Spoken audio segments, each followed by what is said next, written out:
क्या आपके साथ भी ऐसा होता है कि जब भी आप पढ़ाई करने के बारे में सोचते हैं या फिर पढ़ाई करने लगते हैं तो आपको नींद आने लग जाती है? क्या आपने नींद आने की इस वजह के बारे में कभी जानने की कोशिश की है? इस बात पर अगर आपने अभी तक विचार नहीं किया है कि ऐसा क्यों होता है कि आप एग्जाम में पीछे रह जाते हैं और बाकी के स्टूडेंट टॉप कर जाते हैं, तो ऐसा इसलिए होता है कि जो स्टूडेंट एग्जाम में टॉप करते हैं उनके पढ़ने का तरीका कुछ अलग होता है। उनकी स्टडी स्किल काफी अच्छी होती है जिसकी बदौलत वो टॉप करते हैं। और वहीं जब भी आप पढ़ने बैठते हैं तो आपको नींद आने लग जाती है। तो इस बात पर मैंने काफी विचार किया और रिसर्च करके आप सभी के लिए टॉप 4 स्टडी स्किल खोज निकाली है, जिसकी मदद से आप 100% तक बिना नींद लिए अपनी पढ़ाई को पूरी कर सकते हैं। यहाँ पर हमारे कहने का मतलब ये नहीं है कि आपको 24 घंटे नींद नहीं आएगी, बल्कि जब भी आप पढ़ाई करने के लिए जाएंगे उस वक्त आपको बिल्कुल भी नींद नहीं आएगी। तो वो कौन सी टॉप 4 स्टडी स्किल है जिनको अपनाकर आप एग्जाम में टॉप कर सकते हैं? इन टॉप 4 स्टडी स्किल को जानने के लिए इस वीडियो को आखिर तक देखें। Number 1, study early morning. एक रिसर्च के अनुसार एक व्यक्ति का दिमाग 80% तक तेजी से कार्य करता है जब उसका दिमाग पूरी तरह से शांत होता है, और एक व्यक्ति का दिमाग सबसे अधिक शांत सुबह के वक्त होता है, क्योंकि रात के समय अच्छी नींद लेकर व्यक्ति सुबह के समय ताजा माइंड के साथ उठता है। यदि आप एक स्टूडेंट हैं और पढ़ाई करते समय आपको नींद आती है तो आपके लिए सुबह उठकर पढ़ाई करना एक बेहतर विकल्प साबित हो सकता है। आप दिन भर की थकान के बाद रात के समय जब पढ़ाई करते हैं तो आपको नींद आने लग जाती है।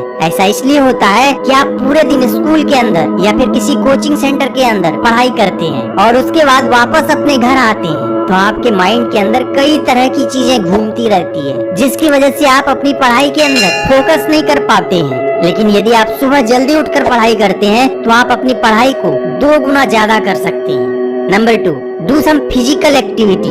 ये एक ऐसा पॉइंट है जिसको हर एक स्टूडेंट नकारता है, लेकिन अपनी पढ़ाई के अंदर प्रोडक्टिविटी को बढ़ाने का इस तरीके से अच्छा और कोई तरीका नहीं है। जब आप पूरे दिन पढ़ाई करते हैं तो आपके अंदर आलस आने लग जाती है। आलस की वजह से आपको पूरे दिन नींद आती रहती है। लेकिन यदि आप सुबह के समय और शाम के समय किसी प्रकार की शारीरिक गतिविधि करते हैं तो आपका दिमाग बेहतर ढंग से कार्य करता है। शारीरिक गतिविधि के अंदर आप सुबह जल्दी उठकर कुछ समय के लिए घूम सकते हैं, व्यायाम कर सकते हैं, योगा कर सकते हैं या फिर जिम जाकर थोड़ी शारीरिक कसरत कर सकते हैं। कसरत करने से आपका माइंड तरोताजा रहता है। Number 3, make time table. यदि आप जीवन में एक सफल व्यक्ति बनना चाहते हैं तो आज से ही अपने हर एक काम को टाइम टेबल के अनुसार करना शुरू कर दें। जैसे कि आप अपनी पढ़ाई का ही टाइम टेबल बना सकते हैं। टाइम टेबल बनाने से आप आसानी से अपने हर एक विषय के टॉपिक को पूरा कर सकते हैं। टाइम टेबल के अंदर आपको पता चल जाता है कि किस विषय को कितना समय देना है, और एक सही टाइम टेबल की मदद से आप अपने सिलेबस को सही समय पर पूरा कर लेते हैं। इसलिए पढ़ाई के अंदर यदि आप टॉप करना चाहते हैं तो टाइम टेबल अवश्य बनाएं।